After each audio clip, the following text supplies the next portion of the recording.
കെ.എസ്.ആർ.ടി.സിയുടെ തിരുവനന്തപുരം തമ്പാനൂരുള്ള കേന്ദ്ര ഡിപ്പോയിൽ 76 ഷെഡ്യൂളുകളാണ് ദിവസം സർവീസ് നടത്തേണ്ടത്.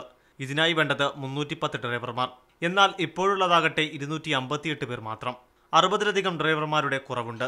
ഈ കുറവ് മൂലം മുടങ്ങുന്നത് മിക്കതും ദീർഘദൂര സർവീസുകൾ.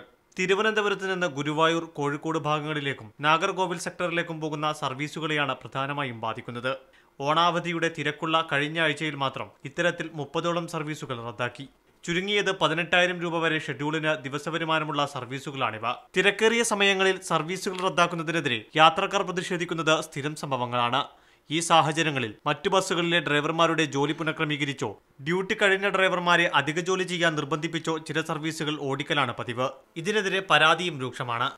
ഡ്രൈവർക്ക് 6 മണിക്കൂർ റെസ്റ്റ് കൊടുത്തേ അയക്കാവുന്ന കോർപ്പറേഷൻ്റെ നിയമം സാധാരണ റെസ്റ്റ് അത്യാവശ്യമാണ്.